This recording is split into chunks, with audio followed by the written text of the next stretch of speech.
Okay, we're live. So welcome to this week's our weekly Chen podcast, basically. So I'm actually on time, I think, which is good. Jane just basically pushed me upstairs and told me to get ready because I've about 4 minutes to go, which in my timeline is quite big because 4 minutes of my time is different. So I think um, we're on time, which is good. So feel free, if anyone that's joining, to pop some comments in the comments. You can see Sarah's arrived already. Hi Sarah, that's good. I'm sure you're impressed that was actually on time. Because normally by the time we get StreamYard set up and then we work out what problems we have, which is always generally, there's probably 5 or 10 minutes to disappear behind the scenes before we actually get to go live. So welcome to this week's podcast to everybody. So this week we're going to talk about spiritual curses, basically. It's a topic that comes up a lot in our work, and we find lots of clients are quite interested in the concepts about cursing, why they've been cursed, who cursed them, types of curses. So it's kind of a big conversation really around that type of thing. I'm just going to say hi to Agata as well. I can see you've joined. So thanks for joining Agata, all the way from probably sunny Singapore, I would imagine. And Casey's joined as well. Hi Casey, thanks for joining. I can see that Vanessa's arrived. I'm sure Jane downstairs. There's Jane downstairs. She's going to be watching my every step to make sure that I'm doing the right things, which is part of the team, really. So, okay. So cursing, basically. So this is the conversation for this week. So from my perspective, when we sort of think about curses, we're thinking about generally negative people doing very negative things to curse each other.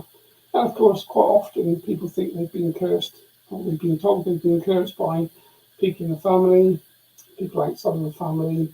There's lots of practitioners in different parts of the world that actually do curses for people, obviously against other people. So the whole kind of industry, really, I guess, in cursing. And it's something that I never really understood too much about before we started this work.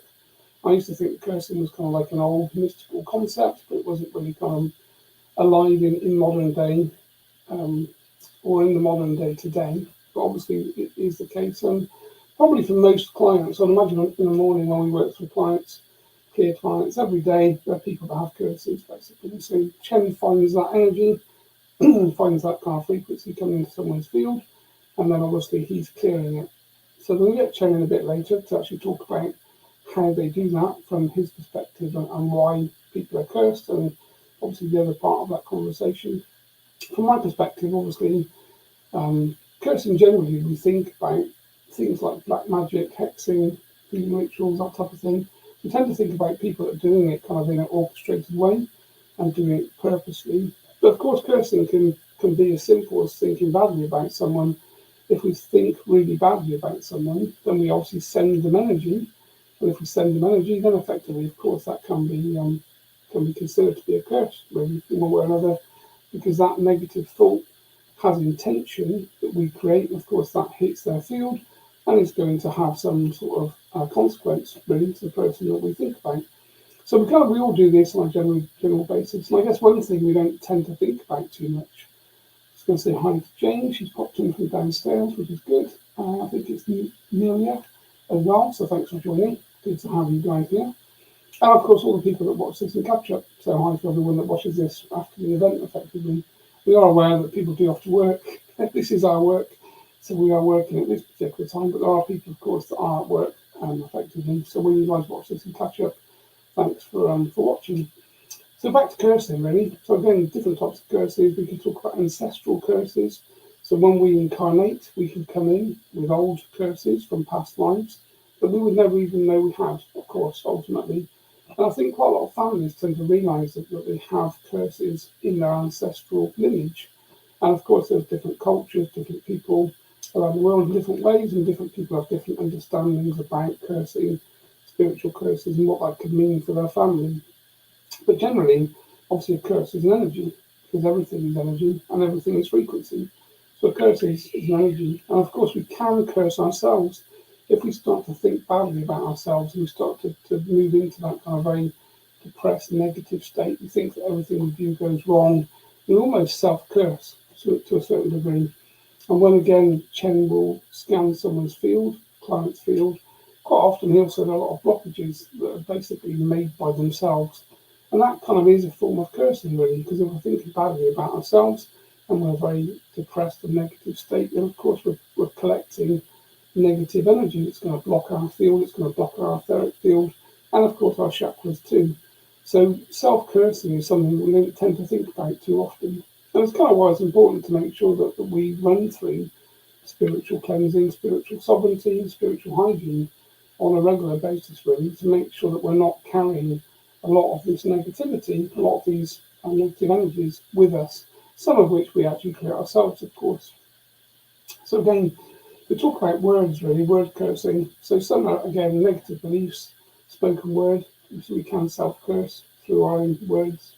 And of course, we can talk about karmic curses or karmic debts, soul contracts from past lives, those sorts of things that all kind of get bundled into spiritual curses in different ways, really, or certainly negative energy that we're kind of working through and holding. And this is the whole kind of concept about this type of conversation, really, is we want to make sure that for us to have what we would term as good luck, really, and it's not really good luck, it's if we don't have any negativity in our field and we're maintaining spiritual sovereignty, then we don't really have to worry too much about good luck, because we create our own life, we create our own the events that happen in our life, and obviously our own positivity is created by us. So when we're spiritually clear and hygiene is good, then effectively everything's going to embrace that from a kind of universal perspective. If we're carrying lots of negative energy, lots of self-doubt, self-anxiety, self-depression, a lot of negativity is going to be baked into our field.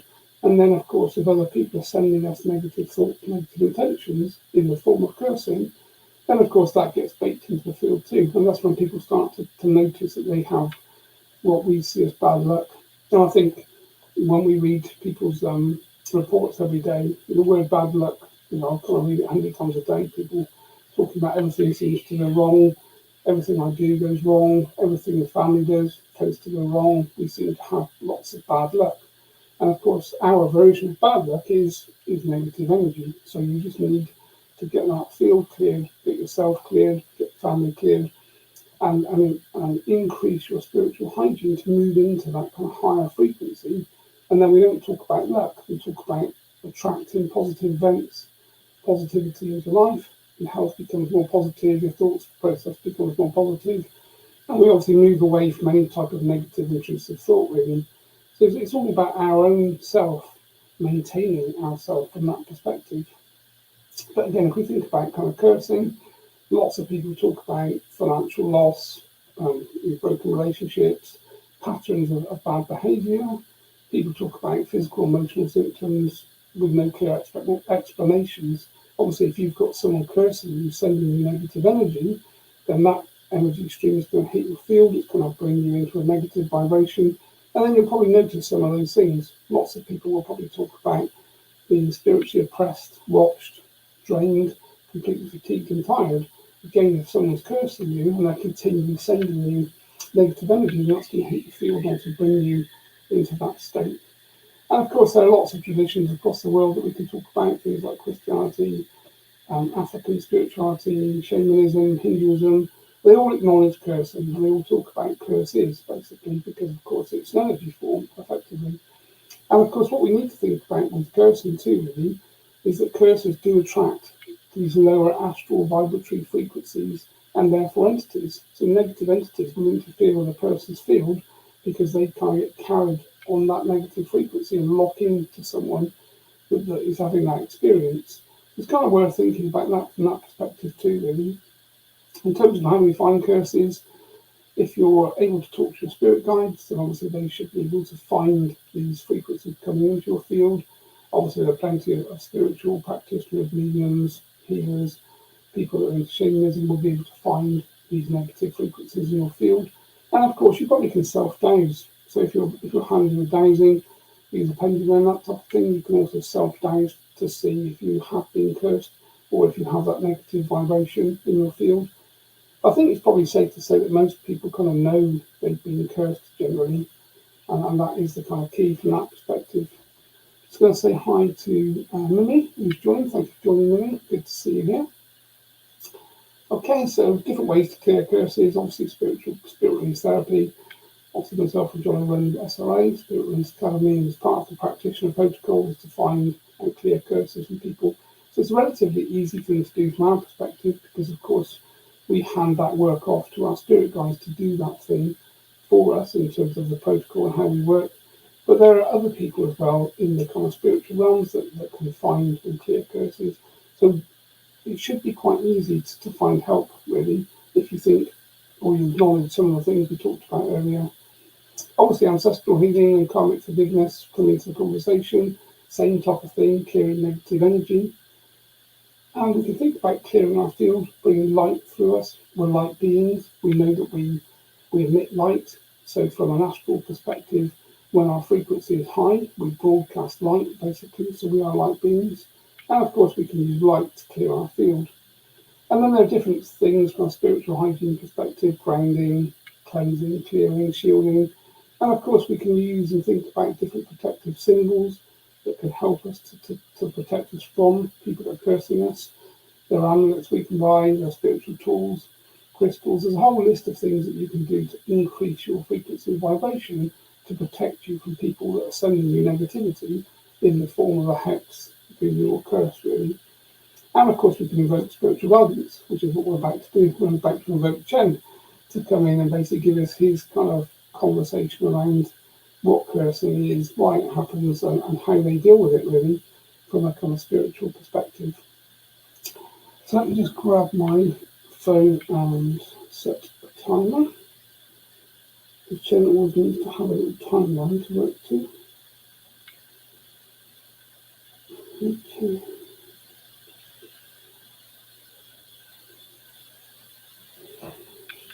Okay, cool. So the timer running. So I'm going to hand over to Chen. He's going to come in now and talk to us from his perspective about curses, cursing, and that general conversation, probably picking up from where I kind of left things off, really.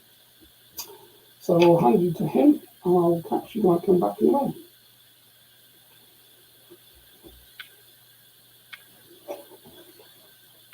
Good day to you all. It's wonderful to be able to have this narrative conversation again this week. I do so enjoy these conversations, and I do so enjoy the ability to be able to take over Andrew's physicality, obviously, which he very kindly lends me. And then, of course, it moves me into a different vibratory frequency where I can speak through him. So this version of trance channeling is quite important, really, from a spiritual perspective, because, of course, it gives us spiritual entities the opportunity to take over the physicality of someone that's obviously alive, that you listen to, and you know from that perspective. And you can obviously see and identify the personality changes as we change the spiritual conscious awareness inside the physical person. So young Andrew's done quite a good job to give you the background on cursing, and I'm obviously going to give you my perspective. So from my perspective, obviously what we see is only frequency of vibration. And we know from many teachings that we talk about, and I've talked about many times, that everyone has their frequency of vibration. It is their own frequency. And everyone is unique on this planet. So every single person alive has their own frequency of vibration. And this frequency is locked to your field. And of course, there's a certain boundary that you can go up to with your frequency, depending upon how much negativity really you carry. So how many traumatic experiences you've had, how much negative energy is locked into your field, will basically define the limits that you can rise to from a spiritual frequency, intentional perspective. So people have to work on the shadow side. They have to clear their field, clear their energy. Sometimes we do this through therapy. So people can have hypnosis or other therapies to find these negative emotions and these negative vibrations that are locked into the field. And of course, they then can be released and cleared. But effectively, if someone is sending negativity to you, there's obviously a stream of energy that we see from a frequency basis that comes into your field.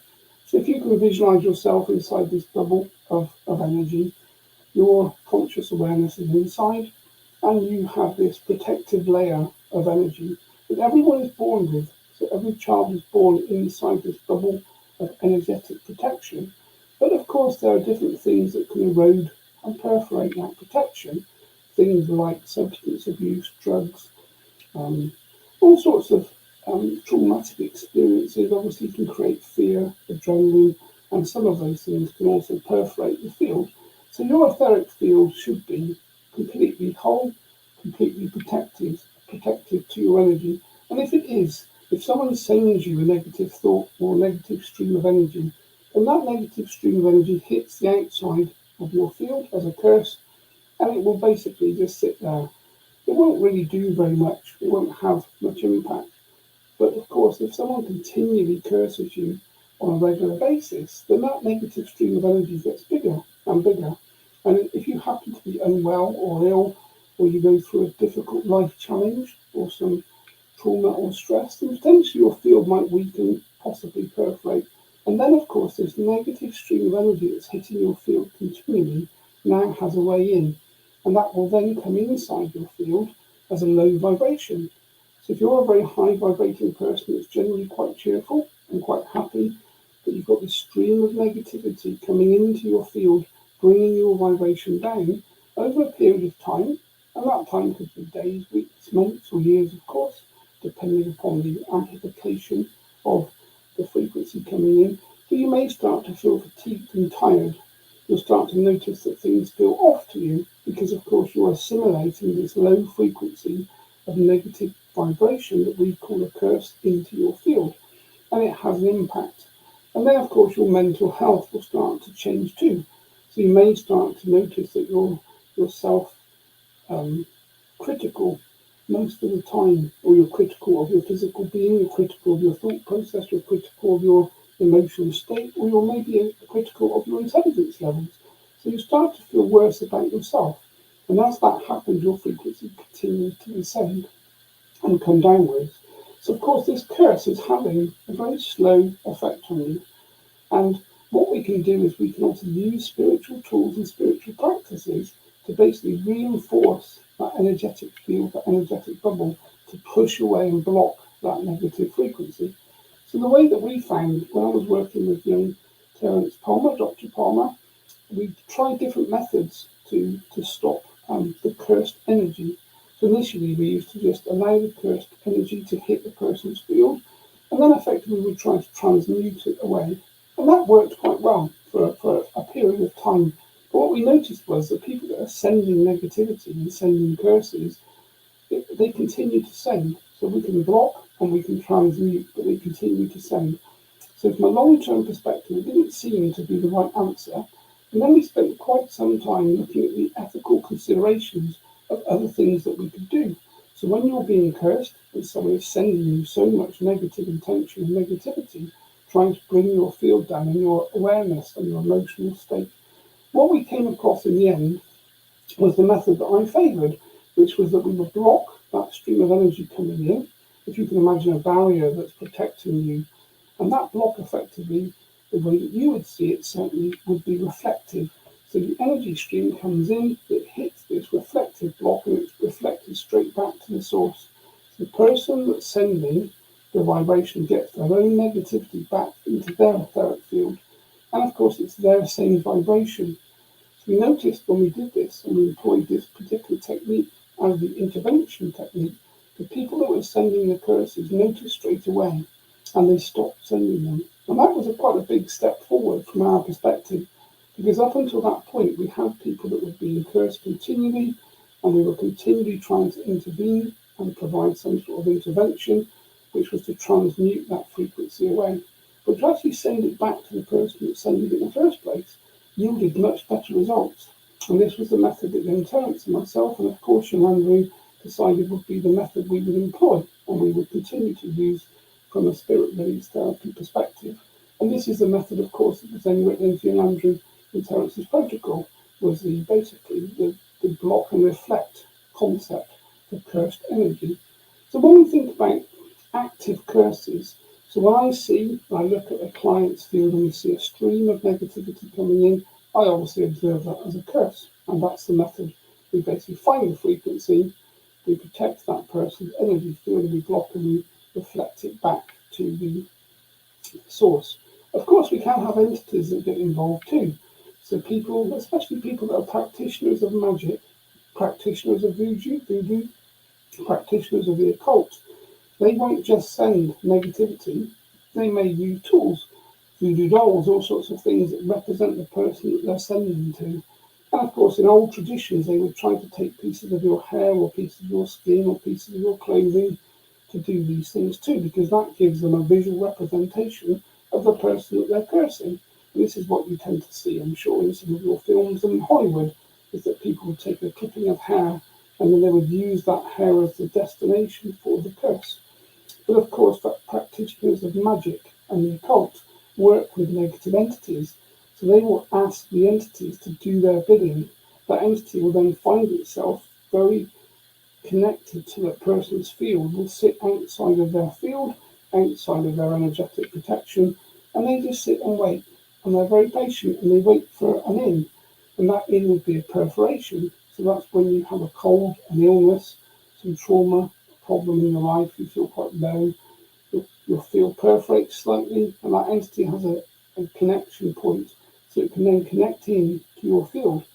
Think of an octopus with lots of legs that can put one of those legs inside, just wind itself around your energetic field, and then of course it can start to pull your energy, and it can then open your field wider and wider. And then of course this opens the field for that cursed negative vibration to come in and further reduce your frequency. And this is when people start to notice they're having extremely bad luck. Everything seems to go wrong, because what you actually have is a curse coming in, but it's been connected to an entity that is quite intelligent, that's able to manipulate your field, manipulate your thought process. When people start to have negative intrusive thoughts, and then of course we move into that general very negative state, which of course is generally outside of the scope of this particular conversation, because we're talking about curses. So we have ancestral curses, so we can have groups of people that have been cursed. So if you think about old wars that have happened over land in the past, we've had groups of Indians, people that are native to lands, see other people turn up and try to take their lands over to kill the people that are looking after them. So they basically curse with witchcraft or with other types of practices the people that take over the land. So people can curse land, they can curse properties, houses, objects. Everything can have a negative vibration that's being overlaid and employed with negative intent by someone. And of course, the old native tribes like Indians know how to work very well with the elements. That's what they do, they work with the elements. So they can basically bring bad weather, bad storms. They can create all sorts of problems for people that are on the land, and that land would be tainted, really. And again, this is what we see. So when we turn up to do a land clearing, the first thing we look at is the vibration. We're looking to see, has the land been tainted, has it been cursed in the past by people or generation? Is there some ancestral cursing that's gone on for the land, for the property, or obviously for people and groups of people? So this whole concept is quite a big conversation, really, from a spiritual perspective. But of course, the key, again, is just removing that low frequency energy that we talk about as a curse, blocking and reflecting. And we can do the same with land, we can do the same with property. We can look at land that's been tainted and cursed. Also with sacrifice, remember, back in the day, many generations, especially the older traditions, would create sacrifices, either people or animals on the land, and that sacrifice would involve pain and fear and someone dying, generally in quite a bad, fearful, negative way, and that energy would be locked up into a parcel, effectively, and used to curse the land or taint the land or curse water. In the old days, people used to curse the water courses. So if you were downstream from a place that's been cursed, you would be ingesting water that has a negative vibration, because of course it's been intentionally cursed or poisoned, effectively, from a spiritual perspective. So there's lots of things that we can cover from a cursing perspective, and as you can see, everything has the ability to be cursed in different ways, and you probably curse yourselves without even knowing it. And this is where these conversations about spiritual hygiene, about conscious, intelligent thought and intellect have to come in. So we have to get to a point where people take responsibility for their own spiritual hygiene, move themselves into a higher vibratory frequency, clear layers of negativity and negative energy and unlock themselves from the past. So ancestral curses, ancestral negativity are cleared from your field. Because of course, if you're a mother and you have a child, if your frequency of vibration has this negative overlay from an ancestral curse over time, then of course your child will be born with the same frequency. So they get born into a family that has a lineage of ancestral curses, and of course so on and so forth. This continues. The moment you clear your field, you clear your family, you clear yourself. Children then born into your family are born clear. Their vibration is clear. They don't have that negative overlay that's coming forward from the past. And this, of course, is the conversation that we're trying to promote for people so that they understand from a spiritual perspective these things are easy to resolve. We're not talking about complex things and complex and difficult traditions and techniques. We're talking about simple things. You can invoke your own spirit guide, your own spiritual hygiene. You can use amulets to protect your field, to remove negative frequencies. We can use meditation to go back into past lives, to view past lives where we may have been cursed, or we may have ancestral curses that we can define, we can review, and we can clear. And of course, you have an opportunity to connect to a big team of spiritual entities that are just sat waiting for your call. Your own guides have access to myself and my team. We're always here, we're always working. If you think you need help or you think you've been cursed, start to think about the things that you can do to change your frequency and vibration, to clear your field. And of course, there are spiritual clearings. All of the practitioners that we talk about, obviously young Andrew and Jono, and all of the practitioners from the Spirit Release Academy have been trained to work with our team and entities that are unseen, unobservable, that clear these negative frequencies and vibrations on a daily basis, and are very proficient at doing so. So don't think that you're locked into a place whereby everything in your life has to be negative. Quite the opposite. You have to make the change. You have to take responsibility to clear your field, to increase your spiritual hygiene, and to develop yourself, because the spiritual path is a wonderful place to be. There are many, many things that you can become involved in, understand, and be very practically positive with when you understand the core concepts. And everything comes back to frequency and vibration. This is the concept. This whole planet you exist in this 3D space is all about frequency and vibration. Everything is vibrating at different frequencies, and cursed energy and negativity is just one such frequency that can be cleared and removed from your field. So just start to think about improving your hygiene. Think about grounding yourself in the morning. Walk outside and take your shoes off. Connect to the planet. There are lots of elementals that probably play in your gardens, in your spaces. They're there to talk to connect with. Everything is changing on this planet now. The frequencies are coming in, they're changing you, they're changing people. Everything is being much more interconnected, which is a positive thing. It's very good. And it means you have access to things that would have been very difficult for you to do maybe 50 years ago. Now, things are becoming so much easier. And of course, you have access to information. And information is the key, because as we teach these spiritual techniques and practices, it empowers people like yourself to start to change your life. And we wish to see change. That's what we're here for. We're here to bring the vibration of the planet up, and we choose to do that working with you, humanity, as a group of people. And we are passionate about helping you move into a much more positive life, positive mindset, positive thoughts. And this should be quite simple to do once you understand the principles. So I think from my perspective, that basically concludes the conversation today around energy, negative energy and curses, ancestral curses, and what we can do to clear and remove them. So if you have any questions, or for people that watch these conversations in the catch-up mode, then of course you can contact Andrew and Jane, and they will quite happily have conversations. And of course we have the YouTube destination too, which you can use, because not everyone wants to do social media, is my understanding these days. As you can see, I'm becoming quite knowledgeable about how things are working and the things that observe to be better from a user perspective. So please have a wonderful day. It's been my delight and pleasure to be able to have this conversation. and we will catch up again next week for another Chen chat. Good day.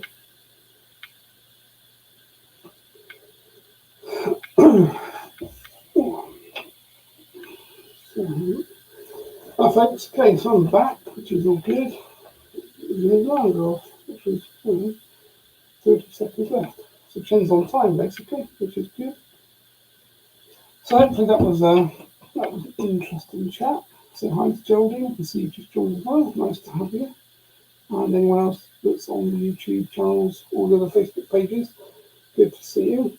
Hopefully Chen's covered the other part of cursing from a spiritual or spirit guide perspective, really, in terms of what they see, what they do, and how they do things. And we will call it a day from that perspective. Look forward to another chat again next Monday. And hopefully I'll be on time again, which will be twice in 2 weeks, which will be good. Jen will be happy. Okay, folks, thanks for joining, and we'll catch you again soon. Cheers. Bye-bye.